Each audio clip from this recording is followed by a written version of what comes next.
ዘመቻዎቹ ምርጫው ትርጉም አልባ ለማድረግ ነበሩ። ጩኸትና ንትርኩ ኢትዮጵያ አትመርጥም የሚል ነበር። ንቅናቄው ከካርዱ ቀለሃው ከኮሮጆው አፎቱ የኃይል የበላይነቱን ይበይን የሚልም ነበረ። ኢትዮጵያን ፖለቲካ ከጠመንጃ ድምጽ ይልቅ በካርድ ድምጽ የፖለቲካ ስልጣንን ለመበየን የሚደረገውን ትግል ለማደናቀፍ ባለፉት ዓመታት ከፍተኛ ዘመቻዎች ነበሩ። ነገር ግን ህዝብ ወስኗል። የኢትዮጵያ ህዝብ ሀገሩን ለማጽናት ሀገሩን በጠንካራ አለት ላይ ለመሰየም የውጭ ዘመቻዎች አልበገሩትም። ለምርጫ አትውጡ የሚል ማስፈራሪያንም ጥሶ ከንጋት እስከ ንጋት ተሰልፏል። ይህ ትርጉሙ ምንድን ነው? የኢትዮጵያ ህዝብ ከውስጥ እስከ ውጭ ያሉ ትንኮሳዎችን ለምንና እንዴት ጆሮ ዳባ ልበስ አላቸው? ይህ ሀቅ ህዝቡ ካለፈበት የታሪክ እውነት ይመዘዛል። ካለፈበት የረዥም የታሪክ ምዕራፍ የእግሩ ዳናዎች ያረፉበትን ጎዳናዎች ከመመርመር የሚገኝ ጥበብን የራስ ከማድረግም ይመነጫል። የኢትዮጵያ ህዝብ የታሪክ ማዕበሎችንና ውስብስብ ፈተናዎችን በጥበብና በማስተዋል የመሻገር ታላቅ የአርቆ አሳቢነትና የጽናት ጥግ ባለቤት መሆኑን በተደጋጋሚ ያስመስክራል። ህዝቡ ያሳየው አስተዋይነት እጅግ የሚያስደንቅና ታሪክ የማይረሳው መሆኑን በርካታ ታዛቢዎች ይናገራሉ። የጥይት ድምጽና የማስፈራራት ጋጋታ ሳይበግረው የዲሞክራሲያዊ መብቱ መገለጫ የሆነውን የምርጫ ካርድ አንግቦ ወደ ምርጫ ጣቢያዎች በነቂስ መውጣቱ ለሀገራዊ ህልውና ለሉዓላዊነቱና ለአንድነቱ ያለውን ጽኑ ፍላጎት በግልጽ ያሳየበት ታሪካዊ ምዕራፍ ነው። ይህ ታላቅ ህዝብ በእልህና በዛቻ ሳይሆን በበሰለ ፖለቲካዊ ንቃተ ህሊና በመመራት ጠመንጃውን በሰላማዊ የሐሳብ የበላይነት ለመተካት ያለውን ቁርጠኝነት በተግባር አሳይቷል። በህዝብ መካከል መከፋፈልን ለመፍጠር የተወጠኑትን ተንኮሎች በሆደ ሰፊነትና በአርቆ አሳቢነት በማለፍ ሀገሩን በጽኑ መሰረት ላይ ለማቆምና ለማጽናት ያለውን የዘመናት ምኞትም በተግባር አረጋግጧል። የውሳኔ ማናቸውንም የውጭም ሆነ የውስጥ አፍራሽ ኃይሎችን ተስፋ ያስቆረጠ የኢትዮጵያን የጥንካሬና የክብር ምሰሶችን ይበልጥ ያደሰ ታላቅ ክስተት ነው። በመሆኑም የኢትዮጵያ ህዝብ ለአፍራሽ ተረኮችና ለኃይል አማራጮች እጅ ባለመስጠት የሀገሩን ህልውናና ዘላቂ ሰላም ለማረጋገጥ ያሳየው ይህ ቀናኢነትና ታላቅ አስተዋይነት ሁልጊዜም ሊደነቅና ሊከበር የሚገባው መሆኑን ታዛቢዎች ይናገራሉ። ይህ ህዝባዊ ጥበብና አርቆ አሳቢነት ኢትዮጵያን ከማናቸው ማዕበል ጠብቆ የሚያሻግር የነገው ትውልድ በኩራት የሚማርበት የታላቅነትና የሉዓላዊነት ሕያው ምስክር ነው። ጤና ይስጥልኝ። ይህ ኢትዮ መልሕቅ ነው። መልሕቃችን የሰባተኛው ሀገራዊ ምርጫ ኢትዮጵያ እንዴት በድል አጠናቀቀችው፣ ፈተናዎችንስ ተሻግራ የጽኑ ሀገር መሰረትን እንዴት አጸናች የሚለውን እየተመለከተ አብሯችሁ ይቆያል። አብራችሁን ቆዩ።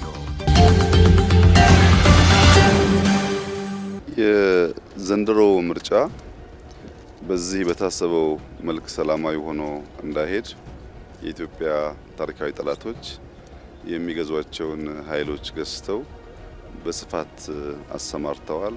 ፕሮፓጋንዳ ሰርተዋል። ኢትዮጵያ ውስጥ ዴሞክራሲያዊ ምርጫ ማድረግ አይቻልም የሚል እምነት እንድንይዝ ሙከራ አድርጓል። የኢትዮጵያ ሕዝብ ግን ሁሌም እንደሚያደርገው በወሳኝ ኩነቶች፣ ወቅቶች የሚያሳየውን ከፍተኛ የጀግንነት መንፈስ አሳይቶ እንግዲህ በመጣሁባቸው መንገዶች በሙሉ ከጠዋት ጀምሮ በሰልፍ ህዝቡ ምርጫ እያካሄደ ይገኛል።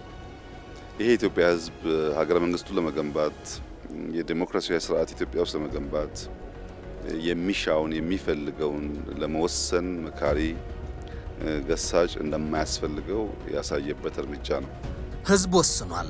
የኢትዮጵያ ህዝብ ይሁነኝ ያለውን መርጧል። ምርጫው የምርጫ ካርድን ኮሮጆስ ከመዶል ይልቃል። የዘንድሮ ምርጫ 5 ዓመትን ጠብቆ ከሚካሄድ የምርጫ ስርዓትን ገቢር ከማድረግ ይሻገራል። እንዴት የሚለውን እንመልከተው። ለኢትዮጵያ ህዝብ የመንን፣ ሶሪያን፣ ሱዳንንና ሊቢያን ያፈረሱ የጦር ክፉ አማራጭ ቀርበውለት ነበር። ወጥተህ ብትመርጥ የጥይት ራት ትሆናለህ ተብሎ ማስፈራሪያም ሙከራም ተደርጎበታል። ዓለም አቀፍ የመብት ተቋማትና ሚዲያዎች የመንን፣ ሊቢያን፣ ሱዳንን፣ ረመጥ የከተቱበትን ስትራቴጂ እውን ለማድረግ ከምርጫ አስቀድሞ ዘመቻዎችም ተደርገውበት ነበር። ነገር ግን ህዝቡ ኢትዮጵያን ለማጽናት ከንጋት እስከ ንጋት ተሰልፎ መርጧል። ከቀለሃ ይልቅ የምርጫ ካርዱን፣ ከሰይፉ አፎት ይልቅ የምርጫ ኮሮጆውን ብሏል። ይህንን ሰላማዊ አማራጭ በመምረጡ ቀዬው ሰላም ሀገሩም ያማረ እንደሚሆን በማመን አስቀድሞ አስልቶታል። በጸና ሀገር በጽኑ የመንግስት ስርዓት ውስጥ ብቻ የእርሱ ተጠቃሚነት እንደሚሰላ ያውቃል። የሽግግር መንግስት የሚሉትን ግጭትን በቀይ ምንጣፍ የመጣራት ሴራን ያከሸፈው ቀድሞ ነው። ህዝብ በምርጫ የሚወስነው የጸና መንግስት እንጂ የውጭ አካላት ኮት አልብሰው በላኳቸው የመዋጮ ስብስቦች ጽኑ ሀገሬን አሳልፌ አልሰጥም ብሏል። የህዝብ ጥንካሬ ዘመቻውን ቀሊል አደረገው እንጂ የሴራ ጥንስሱም ሀገር የማፍረስ ዘመቻውም ጠመንጃ የታጠቁ ጽንፈኞችና ሚዲያዎች ጭምር ምርጫው እንዳይካሄድ የከፈቱት ዘመቻ ቀላል አልነበረም። ይህ ምርጫ ኢትዮጵያን ከውስጥ ጽንፈኞች ባሻገር በጂኦፖለቲካ ቀለበት ውስጥ የተጠነሰሰባትን እጅግ ውስብስብ የውጭ ሴራ ያመከነችበት ታሪካዊ መድረክ ነው። ከካይሮ እስከ አስመራ የተዘረጋው የጥላቻና የጣልቃ ገብነት የሴራ ድር ኢትዮጵያን የማዳከምና ሀገረ መንግስቱን የማፍረስ ኢላማ ያደረገ ነበር። ግብጽ በታሪካዊው የውሃ ፖለቲካ ፍርሃቷ፣ ኤርትራ ደግሞ በቀጠናዊ የኃይል ሚዛን ስሌቷ የኢትዮጵያን ተቋማዊ ሽግግር ለማደናቀፍና ምርጫውን የብጥብጥ ማዕከል ለማድረግ ያልፈነቀሉት ድንጋይ ያልተኮሱት የዲፕሎማሲ ጥይት አልነበረም። ይህንን ክፉ ምኞት ለማጀብ እውን ለማድረግ ደግሞ ዓለም አቀፍ ሚዲያዎች እንዲሁም እንደ አምነስቲ ኢንተርናሽናል ያሉ ተቋማት የተቀናጀ የፕሮፓጋንዳ ዘመቻ ከፍተውባትም ነበር። ሀገሪቱ ወደ ማያባራ የእርስ በርስ ጦርነትና ወደ ትርምስ እንደምትገባ ሞቷን ሲያውጁላት የምርጫው ሂደትና ህጋዊ ጥያቄ ውስጥ ለማስገባት ያልተቋረጠ የስነ ልቦና ውሽንፍርም ሲያዘንቡባት ከርመዋል። ይሁንና ኢትዮጵያ ይህን ሁሉ የውስጥ መከፋፈል፣ የውጭ ጣልቃ ገብነትና ዓለም አቀፋዊ የስነ ልቦና ጦርነት እንደ ጧት ጤዛ አክስመዋለች። የምርጫ ይካሄድም ተብሎ በተዛተበት ጠመንጃና ሁከት የፖለቲካ መፍትሄ ተደርገው በተሳሉበት ወቅት በሚሊዮኖች የሚቆጠረው የኢትዮጵያ ህዝብ በነቂስ ወጥቶ በሰላም ድምፁን ሰጥቷል። ዜጎች ከጠመንጃ ፈሙስ ቋንቋ ይልቅ ለድምፅ መስጫ ካርድ፣ ከጥፋትና ከውድመት ይልቅ ለሰላማዊ ትግል ያላቸውን ጽኑና የማይናወጥ ይሁንታ በተግባር አሳይተዋል። ከ50 ሚሊዮን በላይ የሚሆነው መራጭ በፈተናዎች መሃል አልፎ ካርዱን ወደ ምርጫ ሳጥን ሲያስገባ የሰነዘረው ድምፅ ለመረጠው ፓርቲ ብቻ ሳይሆን ሀገር አትፈርስም፣ ሉዓላዊነት አይደፈርም የሚል ለካይሮና ለአስመራ የተሰጠ የማያሻማ ሀገራዊ ምላሽ ነው። በመሆኑ ይህ ሰባተኛው ሀገራዊ ምርጫ የፖለቲካ ፓርቲዎች የስልጣን ሽግግር ውድድር ብቻ አይደለም። ሂደትና ውጤት ኢትዮጵያ ሉዓላዊነቷን ያረጋገጠችበት፣ ህልውናዋን የጠበቀችበትና የሀገረ መንግስት ግንባታዋን በማይናወጥ የጽኑ አለት ላይ የተከለችበት ታሪካዊ ማህተም ነው። የቅድመ ምርጫ ነፃ የክርክር ሜዳ፣ የምርጫ ዕለት የታየው ሰላምና የህዝቡ የነቃ ተሳትፎ ኢትዮጵያ አሸንፋለች፣ ታሸንፋለች የሚለውን እውነት በደማ ቀለም ጽፎታል። በድምፅ መስጫ ኮረጆዎች ውስጥ የተቆጠረው የፖለቲካ ፉክክር ውጤት ብቻ አይደለም። ይልቁንም ከውጭም ከውስጥም የተቃጣባትን የተቀናጀ የህልውና አደጋ ቀልብሳ ተቋማዊ ልዕልናዋን ከፍ ያደረገች የኢትዮጵያ ድል ብስራት ነው። በእኔ እምነት ዛሬና የዛሬ 5 ዓመት ኢትዮጵያ እንዳደለችም ይህ 5 ዓመት የኢትዮጵያ በርካታ የታሪክ ጥፋት የሚታይበት 5 ዓመት ነው። ይህ 5 ዓመት እስካሁን ከሰራነው በላይ መድከም ይጠይቃል። እስካሁን ከለፋነው በላይ መልፋት ይጠይቃል። እስካሁን ካሰብነው በላይ ማሰብ ይጠይቃል። እስካሁን ከተደመርነው በላይ መደመር ይጠይቃል። የትናንትናዋ ኢትዮጵያ በሚቀጥለው 5 ዓመት አናያትም። የተቀየረች የተለወጠች፣ ቢያንስ የማትለምን ራሷን ችላ የምትቆም በከባቢው አንከር የሆነች ሀገር ለማየት ብዙ ልፋት፣ ብዙ ድካም፣ ብዙ ስራ ይፈልጋል።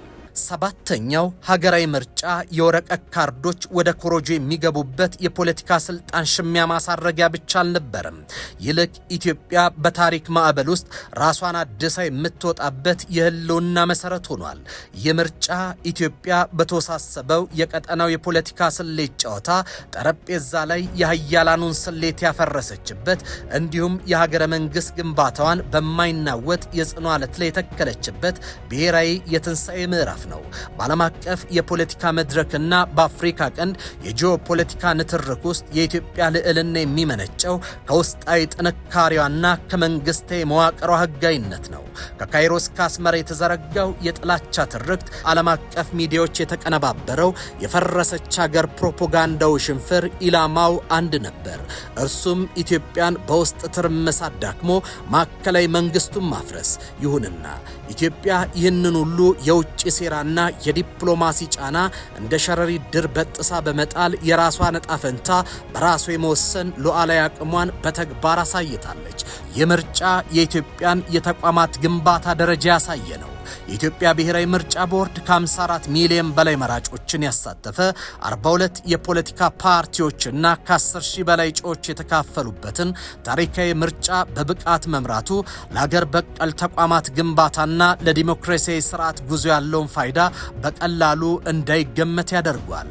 ይህ አይነት ግዙፍና ውስብስብ ሀገራዊ ክንውን በስኬት መጠናቀቁ ተቋሙ ከቀድሞ የአስፈጻሚነትና የፖለቲካ ተጽዕኖ ታሪክ ወጥቶ ገለልተኛና ጠንካራ የመንግስት ምሰሶ የመሆን አቅም እየገነባ መምጣቱን በግልጽ ያሳያል።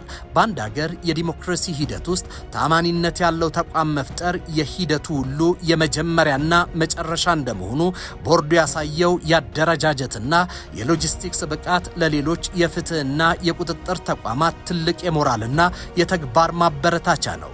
ይህንን ግዙፍ ህዝባዊ ተሳትፎ ማስተናገድ መቻሉ በተለይም በትራንስፖርት በኮሚኒኬሽን እና በደህንነት ረገድ በርካታ ፈተናዎች ባሉበት ሁኔታ የቦርዱን ተግባራዊና አስተዳደራዊ ብቃት ደረጃ ከፍ አድርጎታል።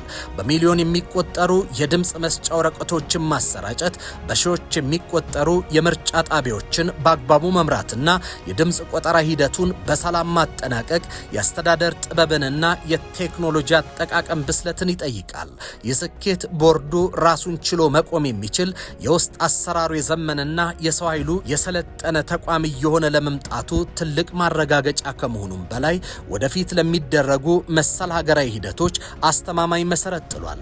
በሌላ በኩል 42 የፖለቲካ ፓርቲዎችና እጩዎች በምርጫ መሳተፋቸው ተቋሙ የፖለቲካ ምህዳሩን በማስፋትና የባለድርሻ አካላትን እምነት በማሸነፍ ረገድ የሰራውን ከባድ ስራ ያሳያል።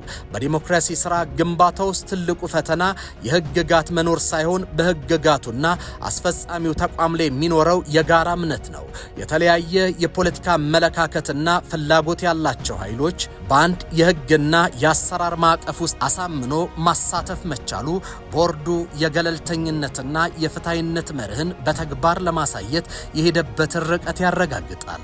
ይህ ደግሞ በፖለቲካ ኃይሎች መካከል ያለውን ፉክክር ከጎዳናና ከኃይል አማራጭ ወደ ሰላማዊና ህጋዊ የድርድር መድረክ እንዲሸጋገር በማድረግ ረገድ ለሀገረ መንግስት ግንባታው የላቀ አስተዋጽኦ አለው። ከሁሉም በላይ ይህ የምርጫ ቦርድ ስኬት በኢትዮጵያ ለዘመናት የኖረውን በግለሰቦች መልካም ፍቃድ ላይ የተመሰረተ ፖለቲካን ወደ ተቋማዊ አሰራር ወደሚመራ ፖለቲካ ለመቀየር የሚደረገውን ሽግግር ያፋጠነ ሆኖ ታይቷል። ጠንካራ ሀገር የሚገነባው በጠንካራ መሪዎች ሳይሆን በጠንካራና የማይናወጡ ተቋማት ነው። ምርጫ ቦርድ የህዝብን ድምፅና ፍላጎት ያለምንም መዛባት ማስተናገድ የሚችል የጸና ተቋም መሆኑን በተግባር ሲያሳይ የዜጎች በመንግስታዊ አወቃቀሮች ላይ ያለው አመኔታ ይጨምራል። ይህ አመኔታ ደግሞ የህግ የበላይነትን ለማረጋገጥ፣ ሰላምን በዘላቂነት ለመገንባትና የዜግነት ክብርን ከፍ ለማድረግ የሚያስችል ዋነኛ ማህበራዊ ካፒታል ነው። እናም የኢትዮጵያ ምርጫ ቦርድ ያከናወነው ይህ ታላቅ ተግባር ወቅታዊ ክንውን ሳይሆን የኢትዮጵያን የተቋማት ግንባታ ታሪክ አዲስ ምዕራፍ ላይ ያሻገረ ክስተት ሆኗል። ይህ ተቋማዊ ጥንካሬ ተጠናክሮ መቀጠሉ ሀገሪቱ ወደ አስተማማኝ ዲሞክራሲያዊ ስርዓት ለምታደርገው ጉዞ ዋነኛ የዋስትና ሰነድ ሆኖ ያገለግላል። እንደምታውቁት ጥንታዊ ሀገር ነው። ስርዓት ያውቃል፣ መንግስት ያውቃል፣ በሚያስፈልግ ጊዜ መሰብሰብን ያውቃል፣ በሚያስፈልግ ጊዜ መዝመትን ያውቃል፣ በሚያስፈልግ ጊዜ ዋጋ መክፈልን ያውቃል። ይሄን ህዝብ በትናንሽ ፕሮፓጋንዳ ሸብረክ ማድረግ አይቻልም። ታላቅነቱን ግን ያከበረንን አክብረን እየመረጠንን ሰርተንለት ህይወቱን ቀይረን ነክተን የምናልፍ ከሆነ ለሁላችንም ዊን ዊን ይሆናል። ሁላችን አሸናፊ እንሆናለንና አስደማሚ ጊዜ ነው። ታላቅ የዲሞክራሲ ስርዓት ግንባታ የሚታይበት ጊዜ ነው። ይሄ ጉዳይ ተጠናክሮ እንዲቀጥል ሁላችን እንድንበረታ ያሸነፉ በታማኝነት እንዲያገለግሉ፣ የተሸነፉ ደግሞ በጸጋ ውጤቱ እንዲቀበሉ ማሳሰብ ፈልጋለሁ። ህዝቡ ላደረገው አጠቃላይ ተጋድሎ እና ጀግንነት ከፍተኛ ምስጋና ማቅረብ ፈልጋለሁ። የምርጫ አስፈጻሚዎች ላደረጉት ተጋድሎ እንዲሁም ማመስገን ፈልጋለሁ። የሚዲያ ሰዎችም በየቦታው ተገኝታችሁ ለምታደርጉ ስራ ማመስገን ፈልጋለሁ። ኢትዮጵያ ትቀጥላለች፣ ኢትዮጵያ ትበለጽጋለች፣ የኢትዮጵያ ታሪክ ይቀየራል።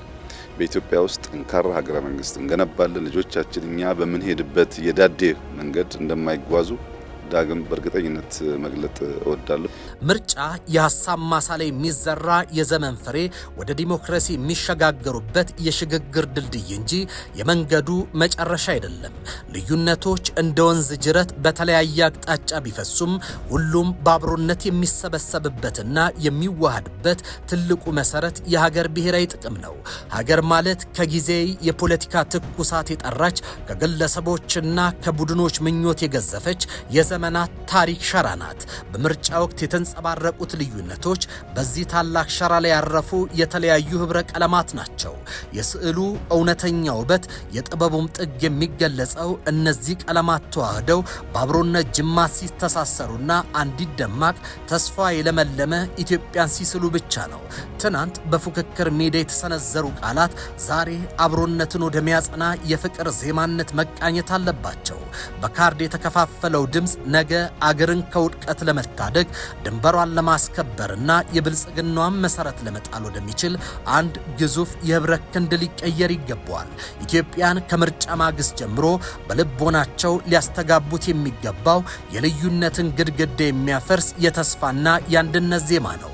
አንዱ የሌላውን ክንድ አጠናክሮ የተሸነፈው አሸናፊውን አግዞ አሸናፊው ሁሉንም በእኩልነት አቅፎ ለሀገር ክብርና ልዕልና በአንድ ልብ ሊቆምም ግድ ይለዋል። ኢትዮጵያ የማትጠልቅ የተስፋ አድማስ፣ ልጆቿ ሁሉ የሚጠለሉባት ሰፊ የጋራ ጥላ ናት። የፖለቲካ አመለካከቶችን እንደ ጌጥ፣ አብሮነትን ደግሞ እንደማይናወጥ ጽኑ መሰረት አድርጎ ለጠንካራ የከበረችና የተስፋ ብርሃን የሚፈነጥቅባትን ኢትዮጵያን ለማንበር የሁሉም ወገን ርብርብ ከመቼውም ጊዜ በላይ አስፈላጊ ይሆናል። የተከበራችሁ የኢትዮ መልሕቅ ቤተሰቦች የዛሬው መልሕቃችን በዚህ ተጠናቋል። በቀጣይ በሌላ ርዕስ እስከምንገናኝ በያላችሁበት ሰናይ ጊዜ ይሁንላችሁ።